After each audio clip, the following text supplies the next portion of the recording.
Vu la taille du tagine, je crois qu'on va s'éclater le bide. Il y a le poulet qui est caché là-dedans. Ça a l'air bien bon. Comme c'est. Trop bon. Et vraiment, les paysages de Spark, ils sont magnifiques. On a passé la journée d'hier et la journée d'aujourd'hui à arpenter tous les chemins, pistes, toutes les petites routes. Et à chaque fois, on est vraiment ébahis devant les paysages, quoi. Tu montes, tu descends, tu découvres des gorges, des cascades, les singes. Enfin, ça s'arrête jamais. Elles sont comment ces pâtisseries? Pâtisserie marocaine, trop bonne. Petit dessert. C'est ouf.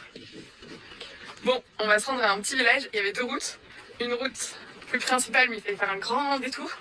Et une route secondaire, beaucoup plus directe. Bien sûr, on a pris la route secondaire. Mais c'est sympa. On essaye, on teste.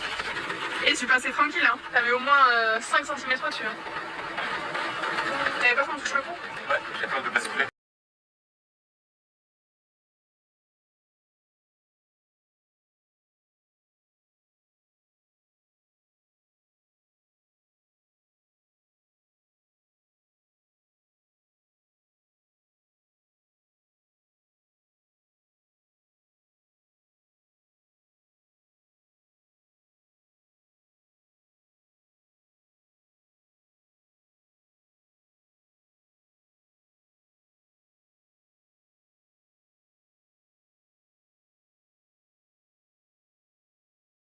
On voulait absolument venir dans ce village pour en fait les parois rocheuses qui sont juste au pied du village qui sont incroyables. Et bon, on n'a peut-être pas pris la route la plus facile à mon avis, il doit y en avoir une plus simple, mais elle nous permet d'avoir un super point de vue sur ces parois rocheuses. T'as l'impression que c'est comme des écorces, je sais pas, qui étaient tombées au fil du temps. C'est assez saisissant la première fois que tu le vois. On n'arrivait pas à comprendre ce que c'était, mais je pense que c'est l'érosion au fil du temps qui a fait que, mais tout simplement, ces roches sont dans cet état-là.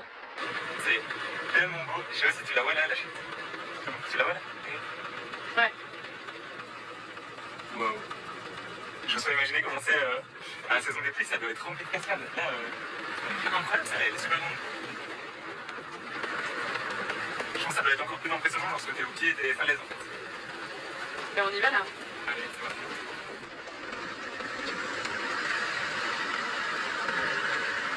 Salam alaikum. Salam alaikum. Bonjour, vous parlez français? Ah, ça va bien? Les Besseliques? On a demandé à quelqu'un où on pouvait aller manger et il nous a fait pas le temps. C'est nous qui l'accompagnons et c'est lui qui nous dit. Voilà, c'est le restaurant du village.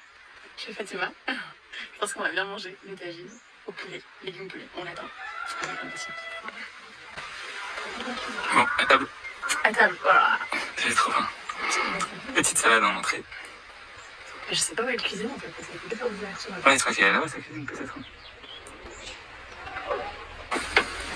trop beau.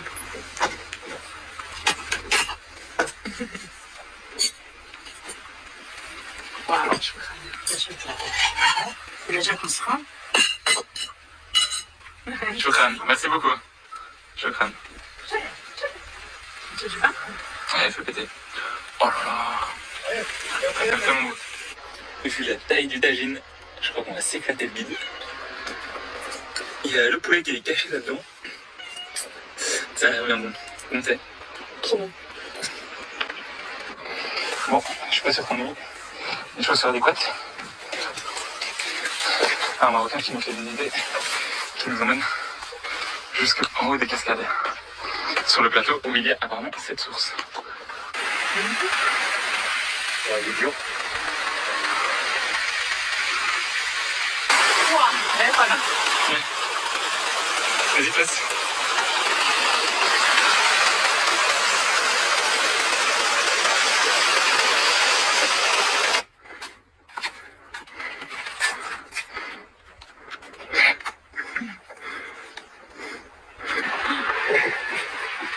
C'est joli, hein? C'est joli. C'est fou. Ça fait flipper. Ah. C'est quoi? C'est le thé. Ouais. Le thé, c'est chaud, je le mets à madame. C'est pas comme du jasmin, un truc comme ça? Ah, c'est vraiment mal. Et moi de ventre. Le couscous.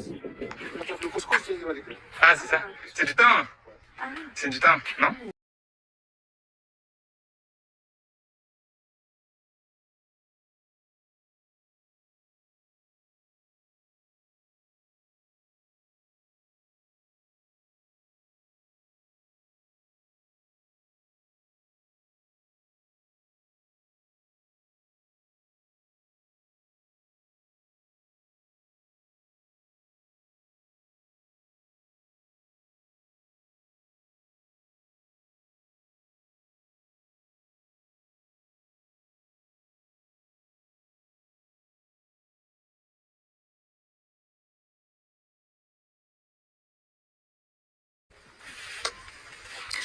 Et vraiment, les paysages de ce parc, ils sont magnifiques. On a passé la journée d'hier et la journée d'aujourd'hui à arpenter tous les chemins, pistes, toutes les petites routes. Et à chaque fois, on est vraiment ébahis devant les paysages, quoi. Tu montes, tu descends, tu découvres des gorges, des cascades, les singes, enfin ça s'arrête jamais. Elles sont comment ces pâtisseries? Pâtisserie marocaine, trop bonne. Je les sers. Ça se voit un peu qu'on a fait pas mal de pistes aujourd'hui. Hein. Oh là là. Toute cette poussière. Putain le con. C'est pas le plus beau spot dans lequel tu t'es lavé les dents? Tellement.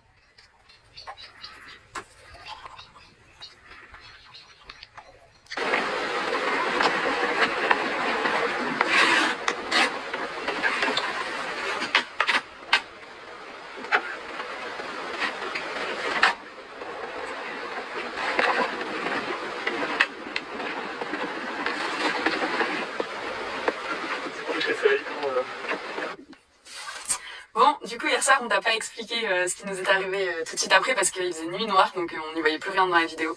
Du coup, on t'a expliqué ça ce matin. Alors, on s'est posé à un super spot, trop content. On a mangé, on a ouvert la tente, on s'est installé, tout allait bien. Et puis, genre là, au moment de monter, se coucher, c'est pas une blague, au moment de monter dans la tente, à la tombée de la nuit, il y a une voiture. On voit une voiture au loin. Et Mathieu me dit, ah, bah, de toute façon, la voiture, elle va jamais venir où on est, hein, parce que c'est une petite voiture, elle va rester sur le chemin et tout, parce que nous, on était un peu sortis du chemin avec le 4x4. Et tout d'un coup, bah quoi, la voiture qui vient vers nous. De loin, je lui dis salam alaikum. La personne arrive, elle parle que arabe, donc impossible de se comprendre. Et en fait, elle appelle son frère qui parle très bien français. Allô? Bonsoir monsieur. Ça va bien et vous?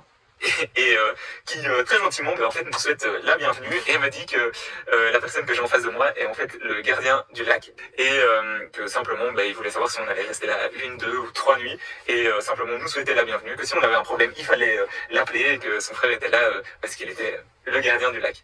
Donc voilà, de nouveau une belle rencontre. Parce que du coup, on était rassurés. En fait, c'est bien de voir quelqu'un qui te dit que tu peux dormir là en bivouac sauvage. Franchement, je trouve ça assez cool. Ouais. Donc voilà, on lui a offert une petite pâtisserie marocaine parce qu'on en avait acheté la veille et voilà, super sympa. Ça nous rappelle un petit peu ce qui nous était passé la fois dernière avec les 5 Marocains qui s'étaient posés juste à côté de nous sur le spot isolé. De nouveau, vraiment une super belle rencontre et un bienvenue au Maroc qui est assez incroyable depuis qu'on est arrivé, franchement. Ouais, l'accueil marocain. On est vraiment touché par la chaleur des Marocains. Ouais. Rien que pour ça, ça vaut le coup de venir en vacances au Maroc. Ouais, allez, pourvu que ça dure en tout cas. Ouais. On est dans une région très agricole, donc il y a pas mal de plantations et aussi beaucoup d'élevage. Ils ont des chèvres, des poules. On a croisé beaucoup de maisons qui sont construites avec des briques de terre. Et donc ici, on s'est arrêté parce qu'il y a justement une petite ferme qui est en construction. Juste derrière moi, il y a une partie existante et ils sont en train de faire une extension. Et juste sur le terrain à côté, on voit qu'ils creusent la terre, ils la mélangent avec de la paille. Ils font des petites briques et ensuite ils les font sécher au soleil. On a mis nos pieds dans l'eau, dans un barrage pas très loin d'ici. Et en fait, dès que la terre ici elle sèche, elle est super dure. C'est, à mon avis, ça doit être comme une sorte de terre argileuse. Et donc là, on voit très bien qu'ils ont toutes leurs briques qui sont en train de faire sécher. On voit à chaque fois que c'est de la terre avec un mélange de paille. Et dès que ça sèche, mais c'est hyper résistant quoi. C'est super lourd le truc. Et c'est un bloc quoi. Alors je pense que tu peux pas faire un circuit plus court que ça quoi. Il y a le petit arrosoir avec lequel ils vont mélanger avec un petit peu d'eau et la paille. Et ensuite ils font tout de suite sécher. Et ça arrive directement sur le chantier juste là à côté. Je trouve ça incroyable comment ils arrivent juste à faire leurs briques sur le terrain à côté de chez eux. La France.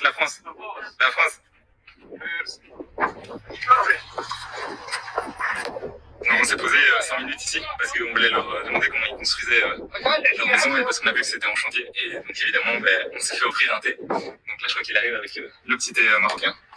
Oui, ça va? Comment ça venir la France? La France. Ouais.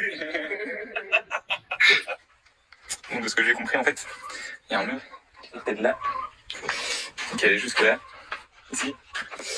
Et apparemment il est tombé il n'y a pas longtemps, donc là ils sont en train de le reconstruire. Donc toi il y a le petit fil ici qui vont tendre pour qu'il soit droit et puis après ils vont reconstruire avec toutes les briques qui sont en train de sécher, enfin qui ont déjà séché et qui sont empilées juste là.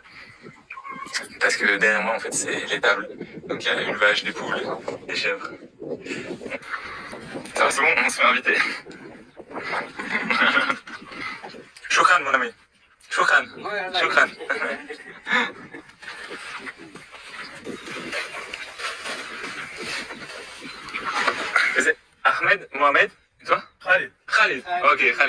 Mathieu. Mathieu. Mathieu et Agathe.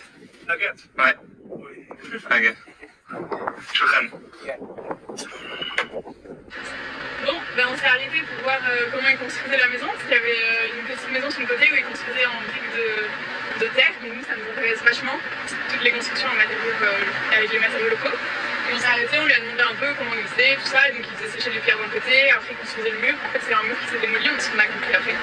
Et puis il nous propose quelque chose à boire, il nous dit vous voulez boire quelque chose et tout, au début on lui dit non, puis il nous dit si. Et donc on s'est dit bon bah il va nous faire un petit thé et tout, et puis il est parti un petit temps quand même. Ouais. Nous on attendait, on s'est dit bon, est-ce qu'il va revenir un moment? On a hésité un moment à partir parce que bon, je sais pas, on est toujours un peu impatient, mais au final on s'est dit que voilà, il fallait attendre et on avait déjà lu qu'il fallait jamais refuser l'invitation lorsqu'on te proposait un thé. Donc vu qu'il nous l'a tout de suite proposé et qu'il avait l'air tellement content de nous le proposer, on s'est dit qu'on allait rester et qu'on allait prendre notre mal en patience. Et au final, c'était pas si mal, hein, parce qu'il nous a apporté le thé, le pain, de l'huile, des olives, des œufs. Ouais. Alors faut dire que tout ça, c'est des produits locaux. Hein. Le pain, ils le font eux-mêmes, ils ont tous un four dans lequel ils font leur pain.